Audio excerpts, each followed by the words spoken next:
This episode of DG's Courtroom is sponsored by Draft, a daily fantasy app where your chances of winning are almost 3 times better than on FanDuel or DraftKings. On Draft, it's draft day every day. You can do a simple snake draft for one day whenever you want. Drafts take just minutes to complete. Download Draft now.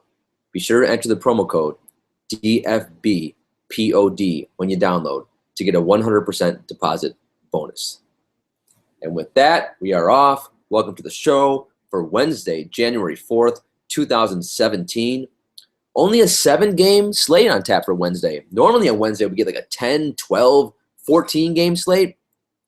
This week so far has been great because Monday was 8 games. I think Tuesday was 8 games. And Wednesday is 7 games. And that's right in the judge's wheelhouse. I think that's, as I've said in many podcasts before, I think that's about the perfect amount of games.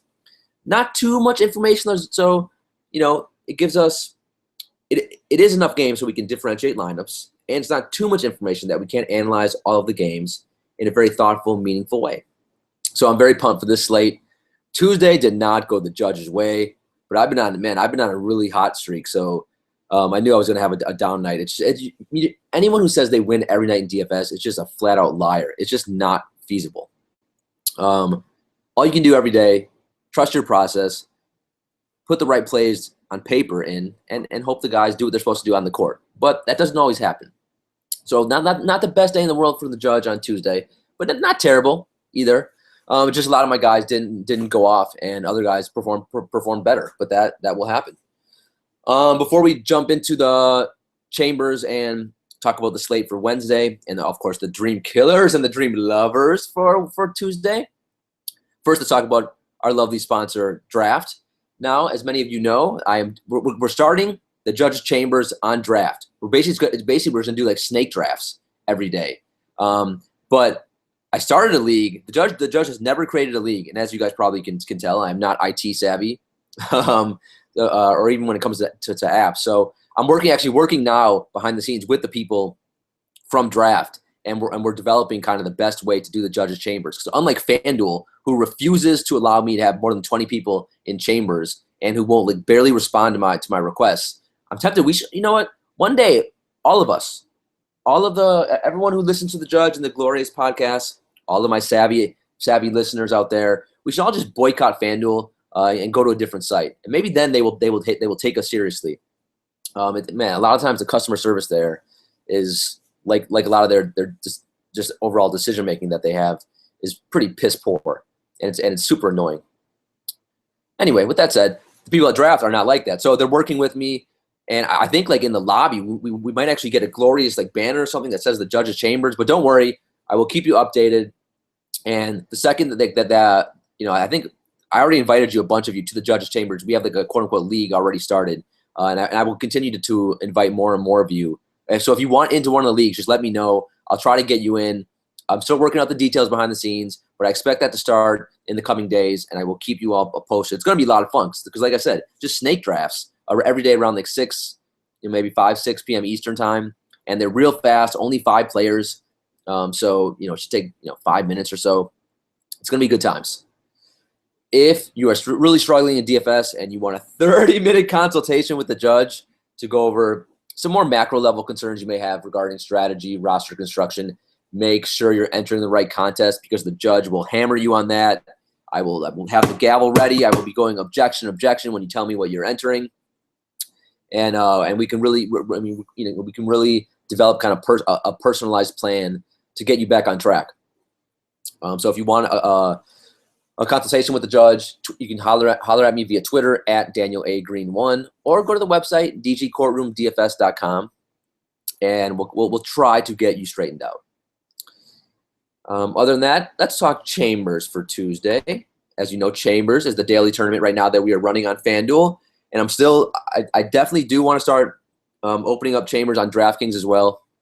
It's just finding time. It's easier said than done, but as long as the demand is there and you guys want me to open up a chambers on DraftKings, I'm going to try to do that. Right now, I think starting next Monday is when we're going to try to launch that. I wanted to launch it, January 1, but it's just there's too much going on right now. So we'll try to launch that next Monday. So also tweet at me if you want to get in the DraftKings chambers, because I look over there every day, real quickly, and some of the pricing over there seems so tasty, and the pricing is so different than FanDuel. And if you do play on multiple sites, man, it's totally different. But Chambers is the daily tournament right now. We're running on FanDuel, where I scour the earth for the best DFS players, and they come and they enter my Chambers, my daily tournament, and we battle it out, and we see who is the best. We have a power rankings that are on my my website, or they're actually right now it's what's the thing on Twitter? You have there's one tweet you can I guess it's the pinned tweet I have on Twitter right now.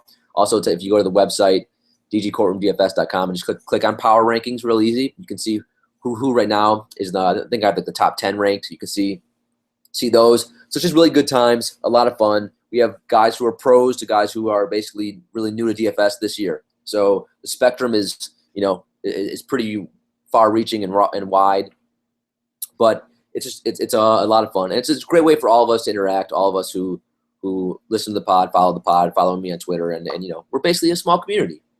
So Chambers for Tuesday, we had 2 new winners. Your ass, and I'm not trying to swear. It's not my ass, but I guess it's your ass. URASS was a newbie. His first Chambers win, his first Chambers cash, 308. Not sure why he wanted to have that as your username. Maybe you can tell me why you chose that. Also remember, once you enter Chambers, you really should try to let me know what your either FanDuel username is and your Twitter handle. Otherwise, I can't give you a proper shout out. And the judge wants to give you the credit you deserve for taking down Chambers. Also, C-Town Vin, otherwise known as Vinny. And also, I love when someone has the same FanDuel username and the Twitter name. That is glorious. Also, I wish that my name on FanDuel was the judge, but because I started out using DAG88B, I'm stuck with that, which is horrendous. I want to change it to the judge, but that's a whole annoying process to do that. Anyway, but C-Town Vin took down his that's his second win and second cash of the year. So he actually did have a win before, and his first win of the year was a best of the best, which is glorious. So congrats to you, C-Town Vin. And the number 5 ranked player in Chambers right now took down a Chambers on Tuesday. I always get the days confused. And I'm not gonna lie to you guys, I'm starting the pod later than normal, so it's 4 in the morning right now.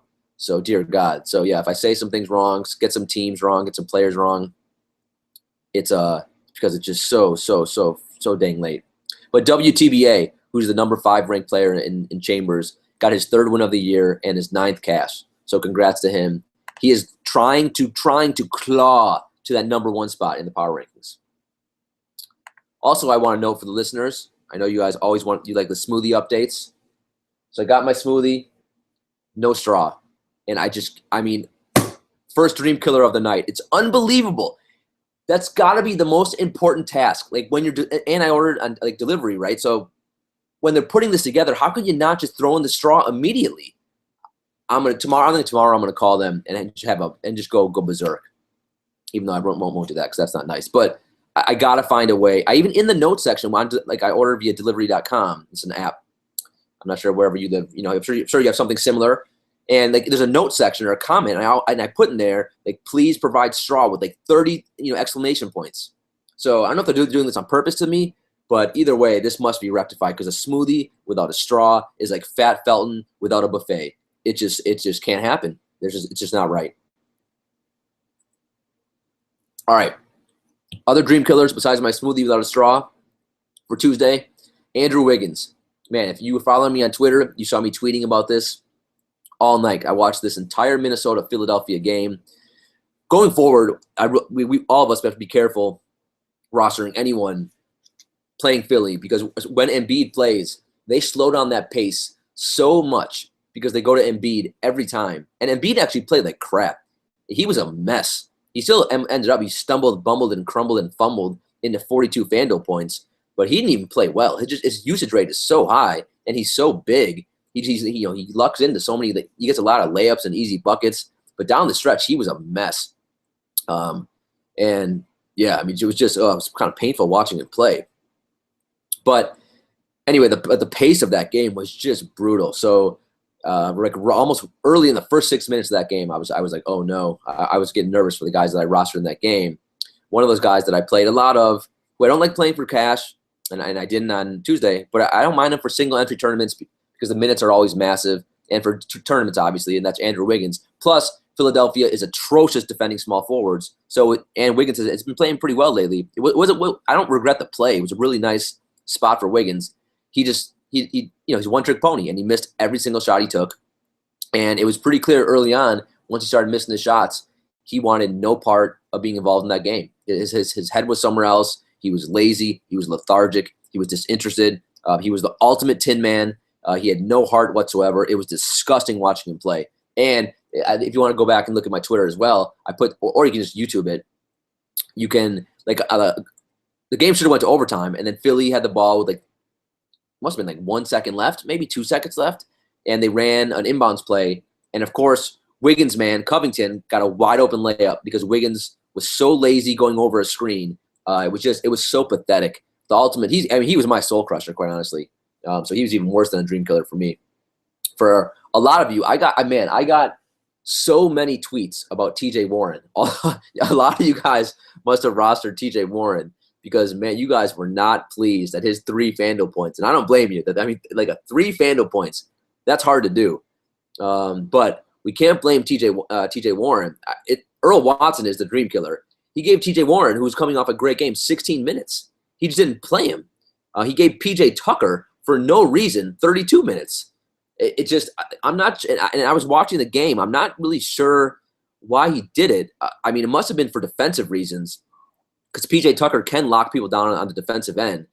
Philly and Phoenix did hold Miami under 90 points for the game, I think. And during the second half, Dragic went nuts in the first half, and he was a bum in the second half. And a lot of the second half, they put PJ Tucker on Dragic. But giving TJ Warren, when you're the Suns and you have nothing to play for, playing guys like Tucker and what's his name, Tyson Chandler, big minutes, and not playing TJ Warren, it's criminal. Also, I don't know if Earl Watson is even alive, quite honestly, because he's emotionless on the sideline. I've never seen him make any moves that he has a pulse. But he found a way to kill TJ Warren. So if you played him, you were probably not pleased. Kyle Lowry, should have been a pretty safe play against the Spurs in a really high pace over-under game. San Antonio absolutely blitzed Toronto. It was just a beatdown, and Lowry had something like 12 or 15 FanDuel points. It was crazy. I was talking on previous shows that his usage rate is not where I want it to be. So he's going to be a guy soon if his price keeps rising that I don't know if I'm going to be able to play. But hopefully now his price comes down after this game. He's had an off night. Chalk it up to just one of those days. Lowry should be fine going forward. They got waxed though by the Spurs. Goran Dragic, I have him as a dream killer because he put up over 20 FanDuel points in the first quarter. I think he had over 30 at the half. Ended up with barely 40, and he was dreadful in the second half. And I went all in on him on Tuesday, and you had guys like Isaiah Thomas scoring more points than him, and Reggie Jackson outscoring him. So for me, he was a dream killer. Even though he played well, quite honestly, in the second half, you could tell he was just exhausted. Miami's basically playing. I don't know if you want to call Josh Richardson a bum. I won't, even though he was dreadful and another dream killer himself on Tuesday. But Miami has 3 D-League players in the game at all times. If I have to ever watch Luke Babbitt take 11, 12 shots in an NBA game again and play over 30 minutes, I don't know if I can take it. It's too much to handle. He's so freaking bad, and he was getting so many shots and missing everything because he's Luke Babbitt. It's just painful. And Miami plays again on Wednesday, so we're probably going to have a chance to play those guys again. But so Dragic, he was exhausted in the second half. You could tell, but he couldn't make a basket. And I swear, in the last 5 minutes of that game, it was Dragic driving, missing layups, and Tyson Chandler would try to come over to help a little bit, leave Showtime Willie Reed wide open, and Willie Reed, who ended up with 50 FanDuel points and was the dirt minimum, he would get a wide open putback dunk. That's 3.2 FanDuel points, 4 or 5 times in the last 2-3 minutes of that game, and ended up with over 50 FanDuel points. It was crazy. If you're watching that game live and you had some Showtime Reed, you were doing jumping jacks. Mike Conley for Memphis did not take advantage of Lakers defense. Another guy that I played a lot of. One of the first times all year I really went a lot of Conley. That shows me. I thought he was in such a good spot. His price was very fair. Playing way up in pace, it just didn't work out. I mean, God, most expensive player in the NBA. He should refund all of us money for how much he makes. What a disaster he is.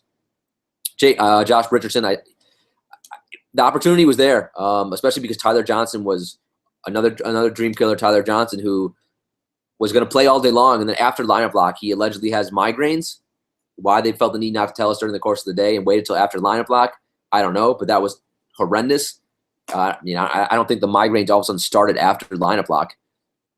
So once he was ruled out, I mean, I didn't even play a ton of Josh Richardson. I played a lot of KCP because I was worried about Dragic coming back. But once Tyler Johnson was ruled out, I thought Jay Rich would be able to go nuts.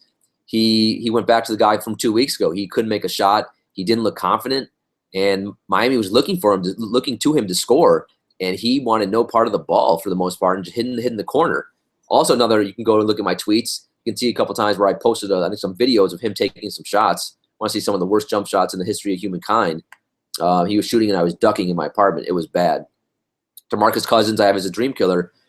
He was okay, but Sacramento put up like 120 points, and he barely got 50 FanDuel points, if that. And you can't have the lowest price center on the slate outscore the highest price center on the. I mean, Willie Reed was over $8,000 less than DeMarcus Cousins, and he outscored Cousins. That cannot happen. So, I mean, and the problem for this whole entire slate was there was really no superstar to get for money. So a lot of people played Cousins because we had all this extra money to play, and quite honestly, it wasn't worth it. And he didn't come close to paying off his value. Wes Matthews, I'm pretty sure it doesn't matter the pace of the game. He's going to stumble, bumble, fumble into like 20 FanDuel points or around there. He was not good though. He was super disappointing for me on Tuesday. Just did not come through like I would have hoped. He always is a guy that doesn't have a high ceiling anyway. Gordon Hayward, if you played Kawhi, if you're playing the Russian roulette wheel of Kawhi Leonard, Paul George, and Gordon Hayward, and you ended up with Hayward, you probably didn't had a bad night because the other two guys ended up in the 40s, and Hayward was I think in the mid to high 20s. And then Ty Lawson, Ty Lawson, just some of you who are new to the show, the original Tin Man was Ty Lawson, because when he was on Denver, there was a stretch, I don't know if this was 2 years ago, when, man, he just for like weeks at a time just didn't want to play. I think he was feuding with George Karl at the time. I'm not even sure. And so he was completely had no heart, no effort, no energy, and just basically tanked the entire second half of the season. So it was him and like Anthony Davis. Or no, it was him and Harrison Barnes were the original Tin Men. But I have Ty Lawson as a dream killer because Ty Lawson was supposed to play all day, and then he was ruled out after lineup block when they said he was probable. And if he was going to be out, I probably would have played some Darren Collison because Sacramento has no backup point guard really without Ty Lawson.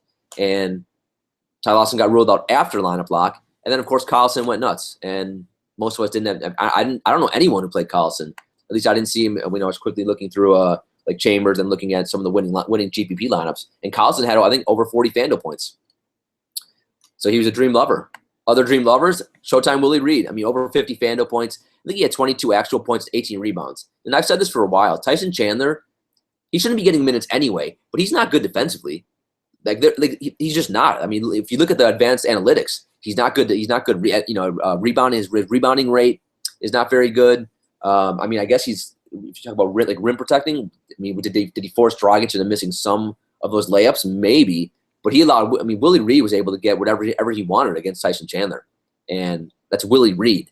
So, I mean, Tyson Chandler I think he had almost 20 rebounds himself, but Willie Reed feasted. Isaiah Thomas, he was the guy you basically needed. If you didn't have him, you didn't win any big money. Against Utah, 57 or so FanDuel points. I think it was Utah. And he was great. I mean, he's basically matchup proof because he was going up against one of the first or second defensive versus position teams in the league, and he dictated that entire game. He controlled the pace. The pace was way higher than it should have been, and so I mean, kudos to him. I mean, he was phenomenal. Harrison Barnes, he was really good for Dallas. He's a nice cash game play almost any night of the week, and especially because Darren Williams was out. Harrison was a nice play. TJ McConnell, I don't know if he's a dream lover, but I mean, he was in a lot of winning lineups, so that's why I have him down here. And he got you like 27, 28 FanDuel points. which is, I mean, his salary of like 4.5K, that was more than enough. He needed more than enough. Zach LaVine, for Minnesota, Wiggins or LaVine, one of them is going to have a good night. So this time it was LaVine who just happened to be making his shots. Julius Waffle House Randle got a triple-double in the late game hammer night. The Judge, I'm not going to lie, I fell asleep on my couch. I passed out in the second half of that game. So I taped it, so I need to go back and watch and see why he played so well. But he was against Memphis. I think that was like the first triple-double Memphis has allowed in forever. So like Randall's super talented. To me, I would love to play him in cash, but he doesn't get enough minutes. So he's only tournament play for me right now, but he does have the upside. Reggie Jackson, well, he all day long I was on him. I pivoted off to Dragic and some Conley, and I wish I did not, because Reggie Jackson, he outperformed them both. He was tremendous again, almost 50 burger for Reggie. Lord Covington, sure wish I would have played him over Wiggins. And it was, I mean, if you watch this game, I mean, there was one simple difference between Covington and Wiggins, and it was effort. It was just effort. Covington wasn't making his shots either, but he kept trying. He kept playing hard. He was getting rebounds. He was getting steals. He was getting loose balls, and the effort paid off. He ended up with like 35 FanDuel points. Andre Drummond was good. He was in like the mid 40s in FanDuel points. And then Darren Collison, who I mentioned, was tremendous. All right, injury news for Wednesday. Another a tricky slate, but I'm looking forward to it, man. It should be a lot of fun. A lot of injury news already. Evan Fournier, questionable. Marco Bellinelli is questionable. Cody Zeller looks like he's out. So, dear God, are we going to trot out these Charlotte bums again? You're going to have Kaminsky and Marvin Williams in play. Oh, God, they killed us a couple nights ago. Porzingis looks like he is doubtful with the Achilles still. Dellavedova still out with a hamstring, so Brogdon should be a good play. Again, D. Wade is questionable with that knee. Kyrie Irving still questionable with the hamstring. Deion Waiters is still questionable with the groin. Justice Winslow and Whiteside look like they're going to be out. Tyler Johnson and James Johnson are both questionable. So yeah, the Miami, it's going to be going back to the well in that Miami stuff again. It's probably going to be waiting right up until lineup lock to figure out what to do with Miami.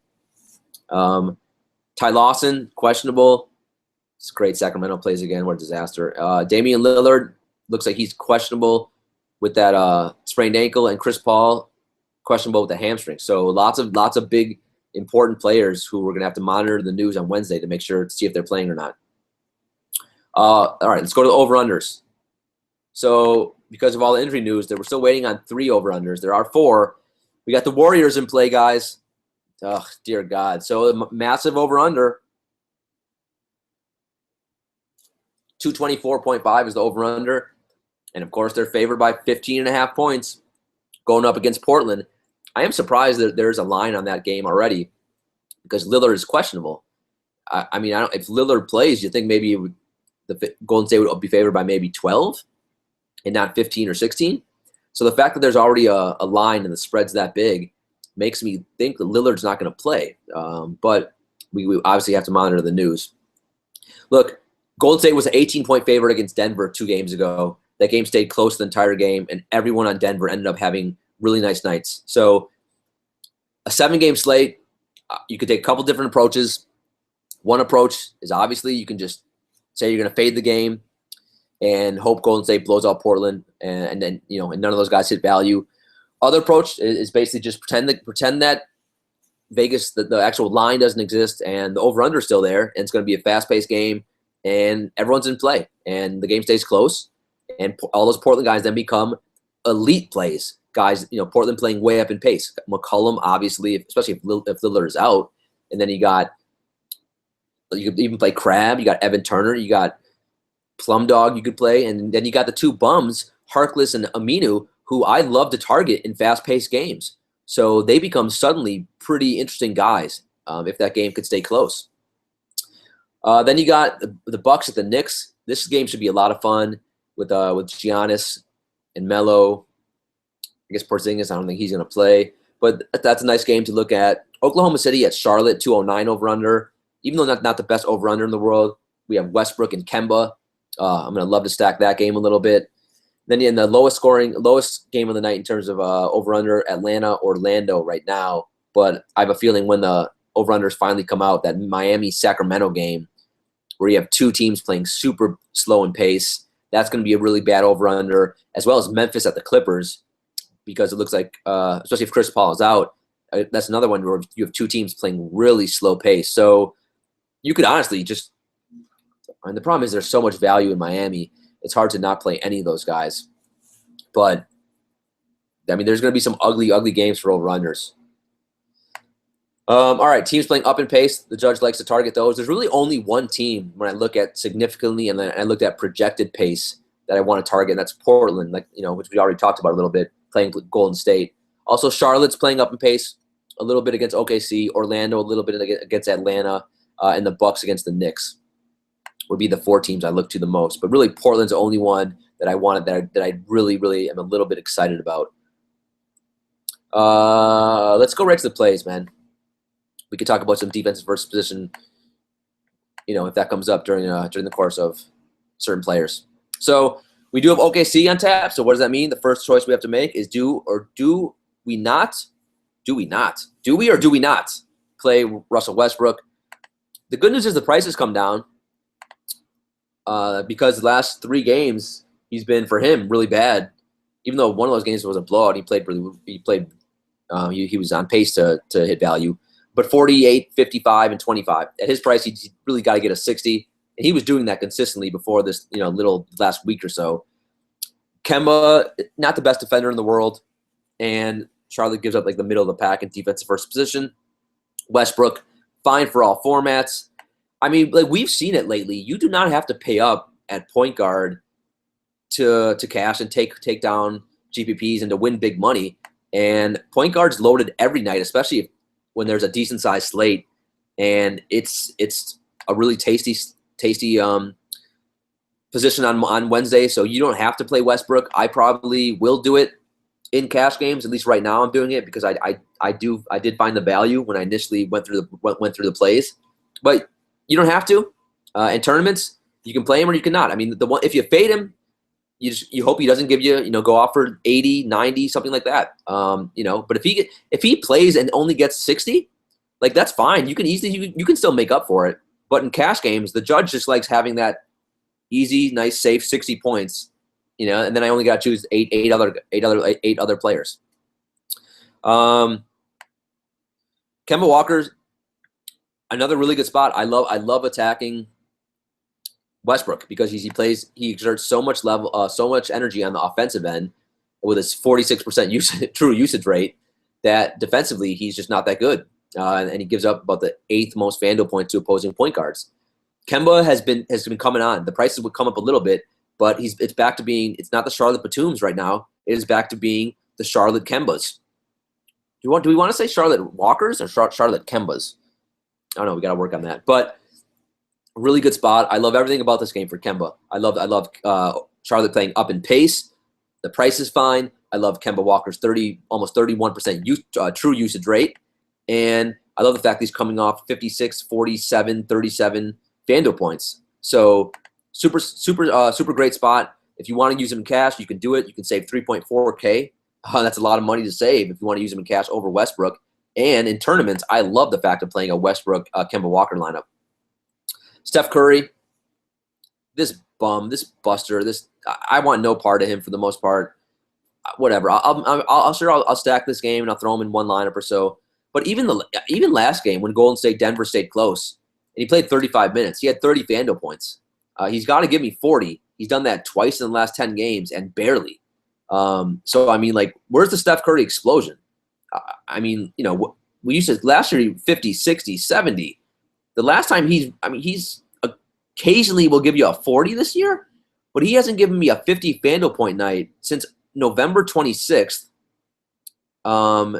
He had a couple in November, but in December he did not have a single game in the 50s. So now he'll probably have a 50 on Wednesday. But I mean, in theory, he has a delicious matchup because Lillard, if he plays, is horrendous defensively, and CJ McCollum is horrendous defensively. I actually would prefer to play Curry if Lillard plays, because if Lillard is out, they'll probably play Crab on Curry, and Crab's a decent defender at least. Goran Dragic, 7K. He was in just such an elite spot. And he did fine. He played well. He had an unreal first half and a disaster second half on Tuesday. He put up 40 FanDuel points, which in theory is okay, but it just didn't work out because other guys who were priced less, like Reggie Jackson, outperformed him. But still a really good spot, especially if guys like Waiters are still out. It is a back-to-back, though. Now Miami's playing way down in pace, so I'm not going to be as gung-ho about Dragic on Wednesday, but he's still fine for all formats. Dennis Schroeder, 6.8K, so Atlanta playing down in pace against Orlando. Another guy, pretty safe, 33, 29, 37. Then he had that one stinker against Minnesota of 16. But other than that, then keep going with the game logs, 41, 32, 45 FanDuel points. So I love his usage rate. It's still, hovering right around that 30% mark, and the price is very fair. I'm totally fine with him, quite honestly, for all formats. I don't love the fact they're playing down in pace, but yeah, I mean, Orlando is not great defensively at that position. That's why Alfred Payton got benched initially. So yeah, I'm fine with Schroeder. Mike Conley. So he burned us all because of recency bias, and he burned us all on Tuesday. Or at least he burned me, especially. I thought he would be able to attack the Lakers. He's still in LA playing the Clippers on Wednesday. Another really juicy matchup against Fat Felton probably or Austin Rivers. I guess if CP3 comes back, that really wouldn't worry me too much, quite honestly, either. So I mean, Conley's fine. I probably would only use him in tournaments for Wednesday, but he's going to be low owned. No one's going to want to play him. I guess just make sure he plays because he's one of those guys for Memphis every day. It seems like he's questionable, probable, game time decision. So he's not in an ideal situation, but ownership will be super low. So if you want someone who's really low who could give you a 40 FanDuel point night, you can play him. Derrick Rose. I mean, look, the usage rate is really nice with when Porzingis goes out. He gets extra shots. He still has a 28% usage rate on the year, even with Porzingis playing. So the one thing I keep an eye on is after they got blown out, the Knicks got blown out by Orlando, Hornacek went on like a really long rant about how they're horrendous defensively and he wishes they would play defense. And then I kept thinking to myself, well, this is from the guy who won't start Justin Holiday and who starts Courtney Lee, who's been one of the worst defensive shooting guards all year, and who starts Derrick Rose, who's atrocious. And then when there's injuries, he starts Jennings and Rose at the two guard positions, and who has Melo. I mean, you do have defensive guys, Hornacek. You don't have the best defensive team, but there's guys you can play who can give you some defense. So, yeah, is the personnel top notch? No, but I mean, you're not helping in matters either. But with that said, there was no mention he's going to limit anyone's minutes or anything. So D Rose is still fine. I mean, he's safe. Quite honestly, I mean, he's fine for all formats. I probably am not going to use him in cash. To me, he's probably going to be a single entry tournament or a large GBP only. Also, Brogdon is. I mean, even though Dellavedova is a good defender, Brogdon is a good defender too. I still don't know how that guy fell in the draft and how was he a second round draft pick. So I mean, I don't love the D Rose play, but it's perfectly fine and I can understand it. Alfred Payton, 6K. He's one of the guys at Magic Mountain going on the roller coasters because he has a floor of 15 and a ceiling of 50. And I mean, trying to figure out when it's going to pop, it's not easy. I mean, you try to look at the data. I mean, one thing I do love doing, I love attacking Atlanta guards. So I mean, that's one of my mottos that I've lived by this year. They give up the second most FanDuel points to point guards. So in theory, this is an elite matchup for Alfred Payton.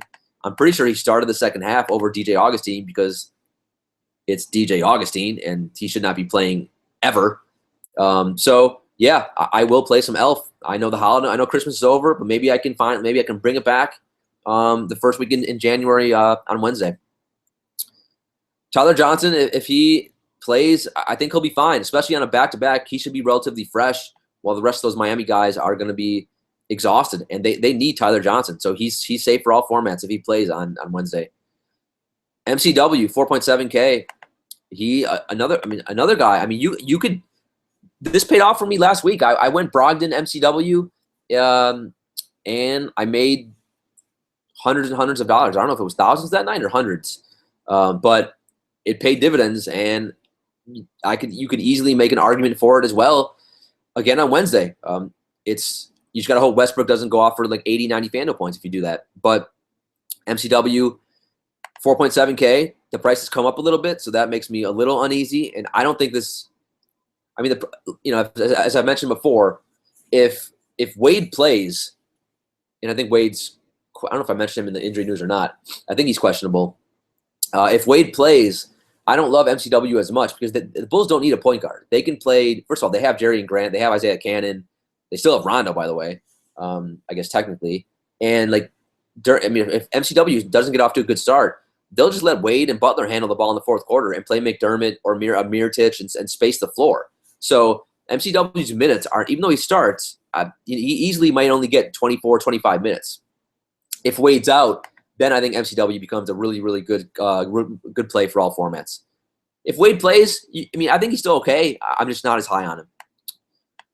Darren Collison. So if Ty Lawson is out again, I have no issues firing up Darren Collison again on Wednesday. I mean, it's just going to suck because of recency bias, he'll probably be pretty high owned. But, he's safe for all formats if Ty Lawson's out. I mean, Sacramento has no one else to play, and he almost got 40 FanDuel points on Tuesday. Fat Raymond Felton. It all hinges on Chris Paul. So if Chris Paul's out, you could go Felton. So he's playing Memphis. So I will probably only use him in tournaments. I'd prefer Brogdon to him. And I probably would prefer MCW if Wade is out to him as well.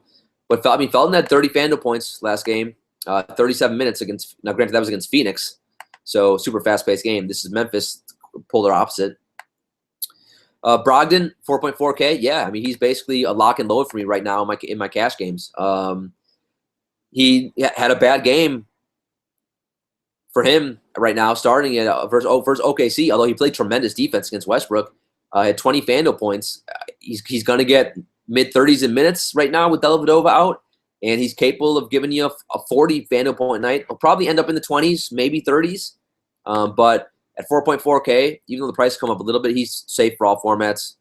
Austin Rivers, the other guy, I just would prefer Brogdon, MCW, Felton. If you want to use and Collison, if you want to use Rivers though, you could do it. Usually he's going to play a lot of minutes and probably not do much with those minutes, but he's relatively safe.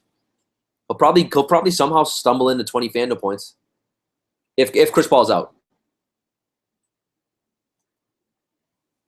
God, the smoothie without a straw. I need to figure out a strategy. I guess the easiest way would be for me to go buy some straws. Yeah. I'm buying straws tomorrow. I don't know if I've ever bought straws before. Do they even sell straws? I guess they would, right? I guess it's a grocery store? You could tell. I never go grocery shopping. I live in New York, so I order delivery or takeout like every meal. Shooting guard, Giannis, 10.5K. Super safe for all formats. He's, if you easily want to make the case and not spend up at point guard and not play Westbrook, you should have the money to play Giannis at shooting guard, and there's no Harden on this slate. So Giannis, you can make a case that he's the best play going on Tuesday. And the Knicks have no one in the free – I just mentioned the Knicks defense. They have no one in the free world to stop him. He should just go crazy against them. And in Madison Square Garden, should be a fun night to watch to have Giannis in your lineups. CJ McCollum, this is tough. If Lillard is out, if Portland keeps this game close, it's going to be because McCollum goes nuts.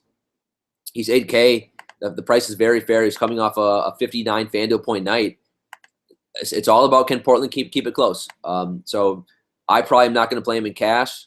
The thing is this though. Even if Portland doesn't keep it close, let's say Golden State absolutely just destroys him, he still should get 30 minutes, right? And in 30 minutes, with his usage rate, which is over 32% without Damian Lillard, he still should be fine, quite honestly. So I'm overruling myself.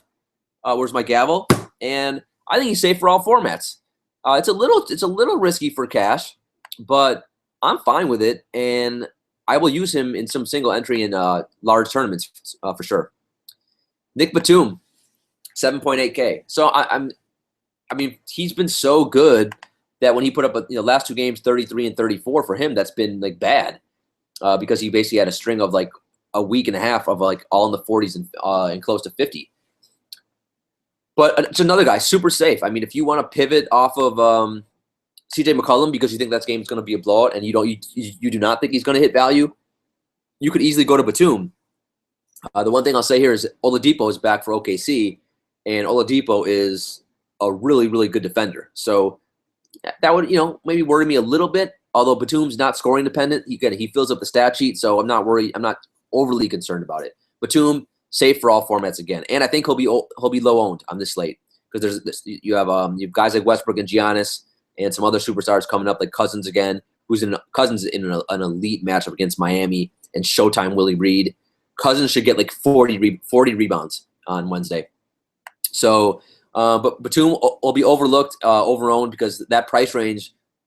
I mean, typically most people don't have unless you're going like a kind of a value strategy in all of your entire lineup. That 7.8K it's always kind of a weird salary to fit. Klay Thompson, 6.9K. Wow, the price came up on Klay a little bit. I mean, the last three, he's been somewhat consistent, 35, 39, and 35. Wow, the interesting thing about him is when you look at the minutes the last few games, 37, 36, 35, 41, 37, 35. So, and that's including some blowouts in there. So that's somewhat interesting. And he's going to get CJ McCollum defense. CJ McCollum is one of the worst defenders in the world. He's horrible. Like him and Lillard, that's one reason why Portland stinks and no one talks about it. At least I don't hear people talking about it too much. Lillard and McCollum are the worst defensive backcourt in the NBA. So yeah, offensively they're great, but defensively those two are a mess. Where's their defensive versus position? See if that actually backs it up or not. So defensive versus position, they're not like the 10th or 11th most. So I don't think that does it justice. I think that maybe plays into the fact that Portland does not play at one of the best or fastest paces in the league. Josh Richardson has eclipsed the 6K barrier. That sucks. So on a back-to-back for Miami, he's still okay at 6K, but I mean that feels like it's a little bit forcing it now in a really slow-paced game on that back-to-back, especially if guys like Tyler Johnson come back, especially if Deion Waiters comes back.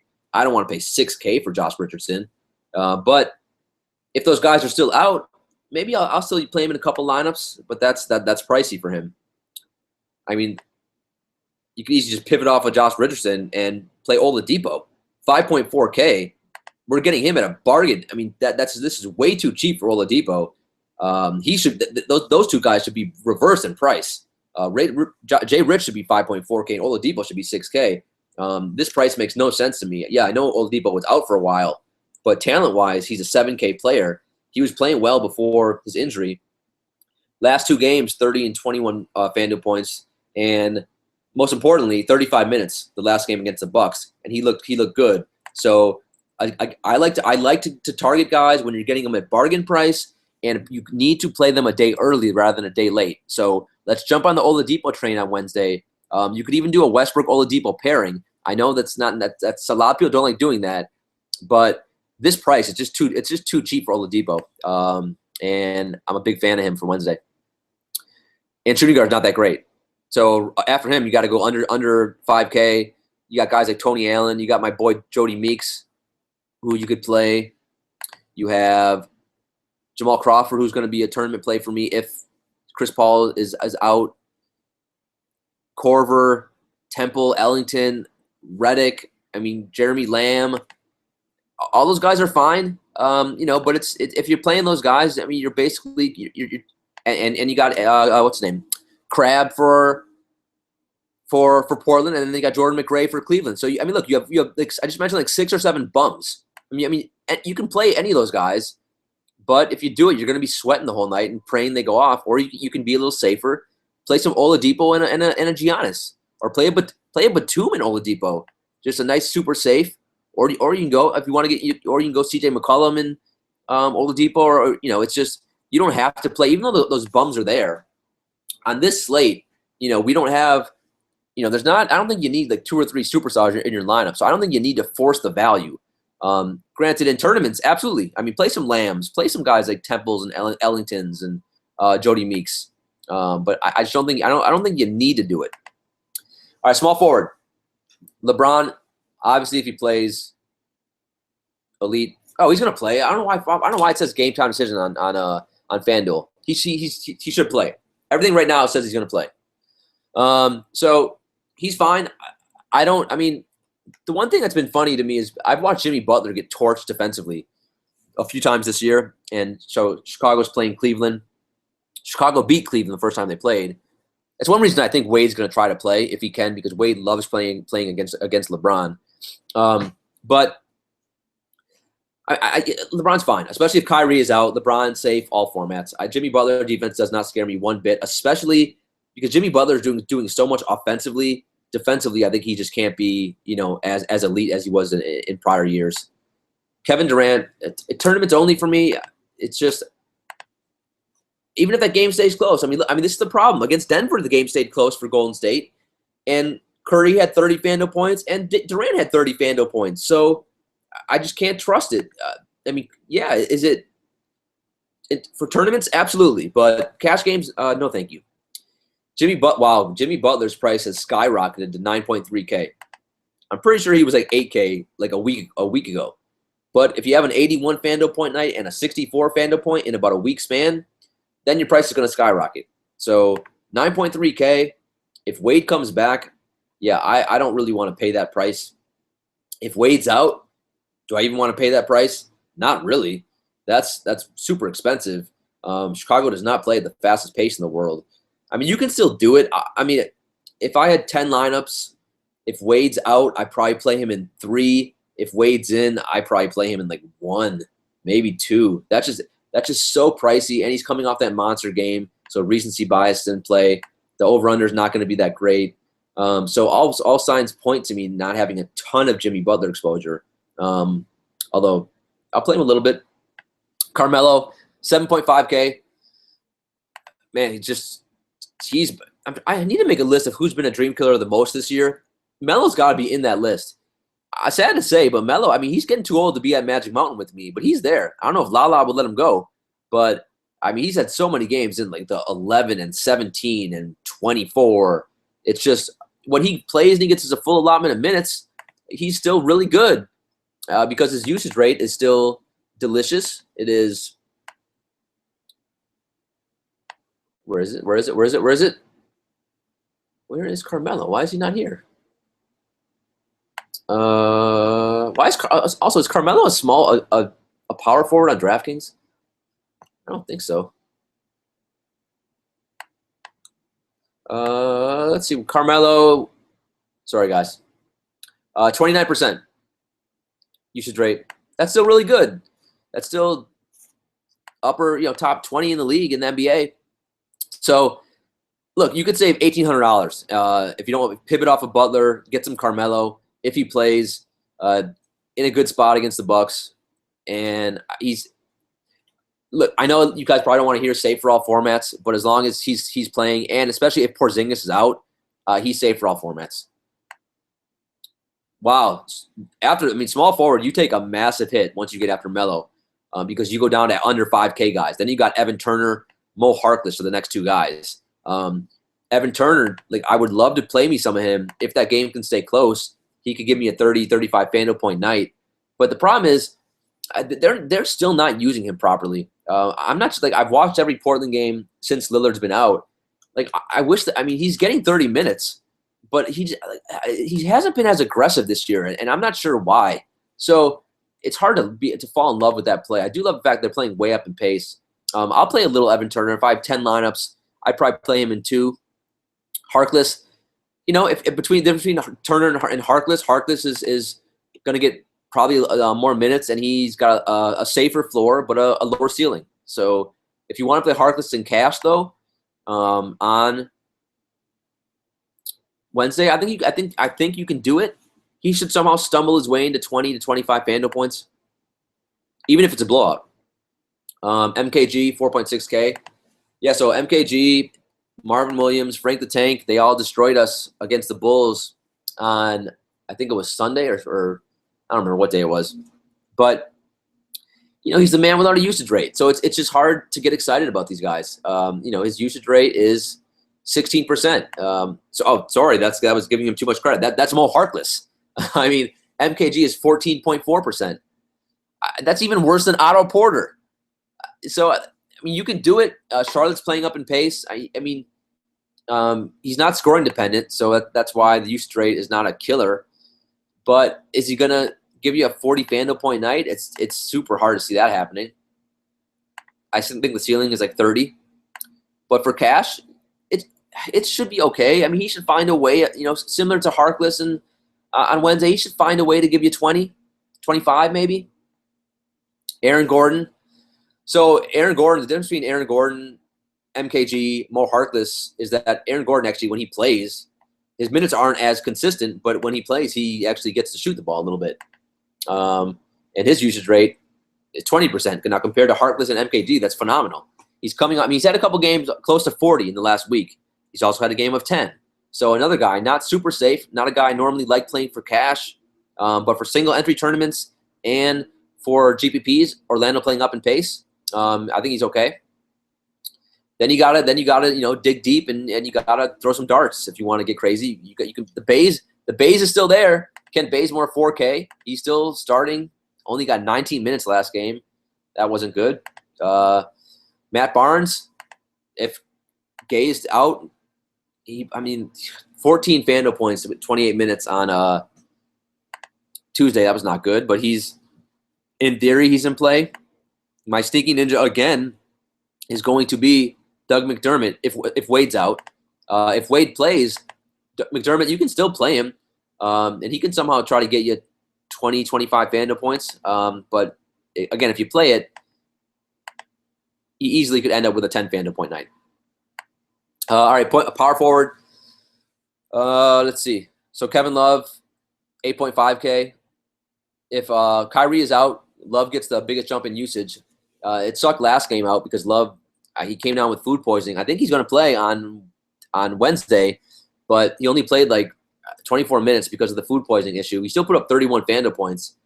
Whenever Kyrie is out, he's an elite play, and he gets a Bulls defense that, even though it has Taj Gibson, they struggle defensively to defend bigs. So, and Taj Gibson cannot defend Kevin Love on the perimeter. So I'm not sure who from the Bulls is going to try to match up on him. So he's in a really good spot here. If Kyrie plays, I don't love him as much. But if Kyrie plays, one thing you can do, which a lot of people don't, is you can play a Kyrie, LeBron, Love lineup, and all three of those guys, they all could hit value. And if they all do, that starts your lineup with how many? Let's see, that's 50, 40. That's like 130 FanDuel points if those three just hit value, which they've done many a nights. And then you're basically ahead of the game. So Love is fine in all formats. Paul Millsap, he's probably going to be a tournament play only for me. Although the last two games he's been good with Dwight in the lineup, 52 and 41. And he had 52 against San Antonio, and the 42 was against Detroit. So, in two slow-paced games, he's got another slow-paced game on Wednesday. He gets Serge Ibaka, who's a decent defender. I prefer Love to him probably, but especially if Kyrie is out. But he's fine. If you want to pivot off of Love and play some Millsap, perfectly reasonable. Draymond Green, he eclipsed 40 on it was like the only Golden State guy to eclipse 40 the other night against Denver. Had a triple-double. He's fine. If you want to play him, 7.9K, but probably tournaments for me only. Jabari Parker, 7.2K. So he's getting expensive. But he's locked into almost 40 minutes a night for the Bucks right now. The usage rate continues to climb. It's closing in on 26%, which for him is really good. He doesn't rebound, which pisses me off every night. He acts like he's in a shooting guard's body, even though he's in a power forward's body. That's annoying. So I end up screaming at him at the television if I play him. But 7.2K, especially if Porzingis is out, I think he's in a really good spot. Serge Ibaka, a guy who I just have not played much this year, and he's safe. He just 28 FanDuel points, 32, 38, 27, 48, 36, 37. Every night of the week, I mean, I'm not sure like why I refuse to play him. It's weird. It's because it's not sexy. He doesn't have massive upside, but he's just been rock steady. And he started the year off so bad. And you know, that reverse Benjamin Button just cost me some money early on, but it's fine. Like I don't love this game, although Orlando is playing a little bit up in pace. He's always low owned, and he's right there. If you know, it's fine. Like I've seen him in winning GBB lineups. So I mean, people have said to me, you can't play Surge in a and have your lineup win because the upside's not there. That's most nights that's probably true, but I've seen it. I've seen it a few times, so I'm fine with him. Zach Randolph, 5.8K. Talk about a guy with a low ceiling. That's him. Really safe floor, low ceiling. So fine. If you want someone who's going to get you between 20 and 30 FanDuel points, play Zebo. Jermichael Green. Wow. So his price rose $600 overnight, and then he put up 12 FanDuel points against the Lakers. So if you played him on Tuesday, you weren't happy. 5.5K. I'd prefer Zebo over him. So yeah, I don't want to play a ton of Jermichael Green. Enes Kanter coming off a disaster night of 9 FanDuel points. I don't know if that's because Oladipo's back. I think that may play a little role because remember when Oladipo was out, when that second unit came in, it was run entirely through Enes Kanter. Now when Westbrook is out, they can leave Oladipo in there. And that's when he can start shooting the ball and get some shots up. So I think Oladipo back does hurt Kanter. Kanter's still fine for tournaments, but I'm gonna try to not have a ton of him on Wednesday. And then you have guys under 5K. You got Taj Gibson. You can play him if you want for cash. He's been so underwhelming lately. He's not cracking 30 minutes. He'll get you between 15 and 25 FanDuel points. Frank the Tank is 4.3K. The most disturbing part, he only played 20 minutes, and he looked bad in those 20 minutes, and it was weird. I don't understand it. It's just what happened. He was good for like a good 2-week stretch, and then it's like he forgot how to play basketball. And in theory he should be almost an ideal stretch 4 in the NBA. So it's whatever. It's if you can play him, but if you do, you probably won't feel good about it. He should be relatively low owned, but that's because he's been playing like crap. Mirotic, he's got some upside here, 4.3K, 28, 22, 27 minutes. The difference between a guy like him and Kaminsky, if he gets minutes, he can actually do something with them. So Mirotic is fine. I think he's if you want it, you can. He's probably not cash game worthy, but single entry in tournaments, yeah. Marvin Williams, he killed us all. I mean, he got 28 minutes against Chicago. He put up 12 FanDuel points, so he got 8 more minutes than Kaminsky and did worse. I mean, I was closest to getting ready to say Marvin's a cash game play again, and I still think at that salary, if he gets 28 minutes on Wednesday, he'll be fine. He'll find a way to fumble his way into 20, 25 FanDuel points. But yeah, you get sick. All those Charlotte guys make me sick. Like, we don't have to do it, guys. Like, you don't have to do it. You can just, be nice and safe. Play some. You want to get safe? Play Zebo and Kevin Love, or play Kevin Love and Parker, and there's value guys at point guard and shooting guard where you can spend up a little bit of power forward. Aminu, I think Aminu's in a really good spot. 4.1K. You're getting him dirt cheap against Golden State, and he played 36 minutes last game. So, and the last few games, he's getting like over 30 minutes, and the FanDuel points has been fine. Not great, because another guy without a usage rate, 18, 21, 17, 24 FanDuel points, the last 4. I love to play. I love to target these guys with low usage rates in up-tempo games. This is an ideal spot for Aminu. I mean, I'm going to call this my sneaky ninja of the night, as sneaky as you can get for being against Golden State. But normally not a cash game player, but I think he is on Wednesday. I think he's all formats. I will be using Aminu. Center, DeMarcus Cousins, like this, he couldn't ask for a better matchup. Showtime Willie Reed he's like 6'6" tall, 6'6" in terms of height. He's not big.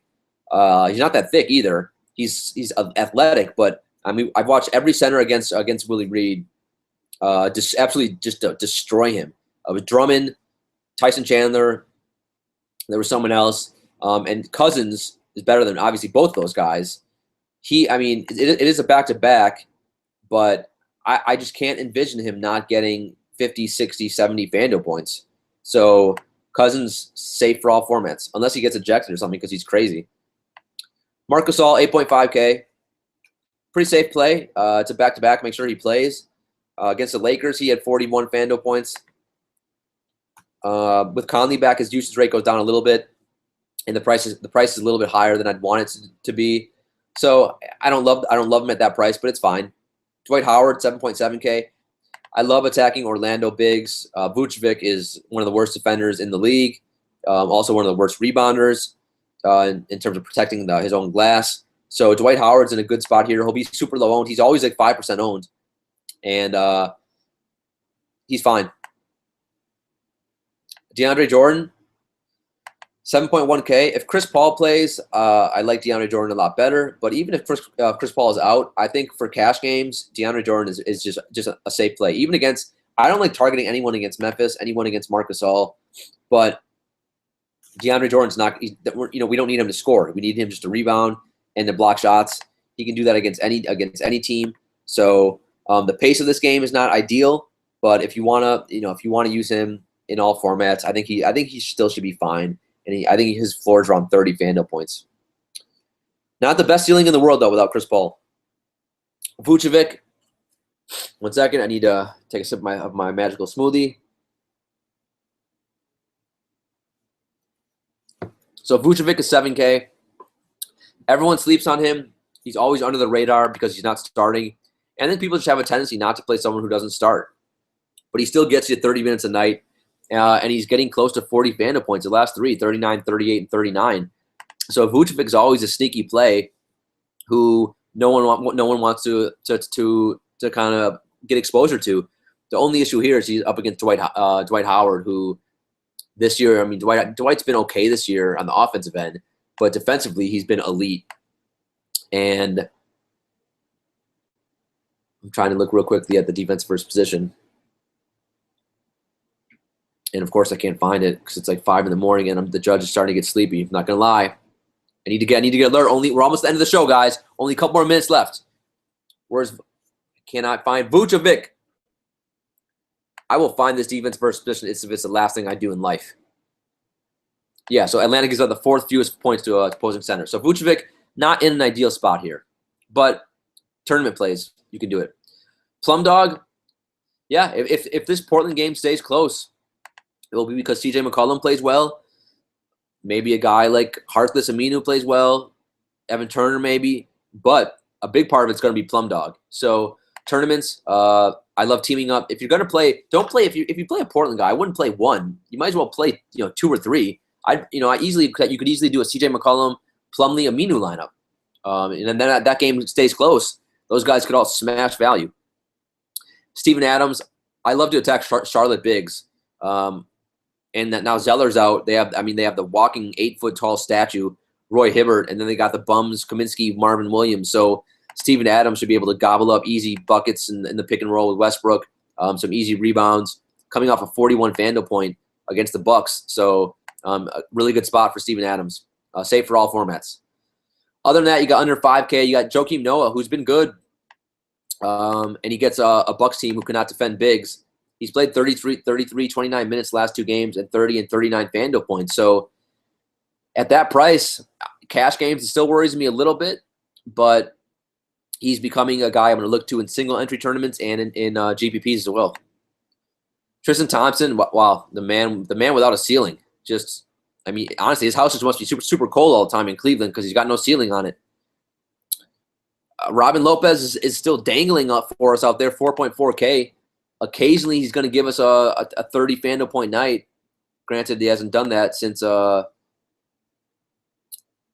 December 5th of last year, 2016, so about a month. 4.4K is just so cheap. I mean, I prefer him over Tristan Thompson. But both those guys are similar. Both of them, you play both, and you're going to feel sick all day until the game actually tips off. and you see them actually getting some rebounds. And that's about as low as I want to go at center. So center is actually not that great. So whereas Tuesday, I didn't really even want to pay up for Cousins, but I felt I needed to. Wednesday's a day I actually would prefer to pay up for Cousins. And he should just destroy Miami. All right, that is it, guys. That is the slate for Wednesday. A nice little interesting slate. Seven delicious games. Delicious because I think there's players to attack at least in all of the games. Should be exciting. Remember, I will keep you updated about the Judges Chambers on the app Draft. Make sure you download the app, though, so you get ready to enter the chambers there. Use the promo code DFBPOD. And if you have downloaded the app without using the promo code, let me know. I will rectify it for you to make sure that you get credited with your deposit bonus. And if you want in on the chambers on FanDuel, you can DM it. You can DM or tweet me. Remember, I prefer tweet over DM just because I'm getting 100 to 150, sometimes 200 DMs a day, and I just can't keep track. And they build up as the day goes on. Cause, during the course of the actual day, in the real job, I have to go hours without looking at my phone. So a tweet is better than a DM. You can also send an email as well if you want to get in chambers. I try to tweet out the links around 5 p.m. Eastern. I try to release the core 4, kind of my top plays of the night, around 5:30, 6, maybe actually 6:30 Eastern. So you guys can be on the lookout for that.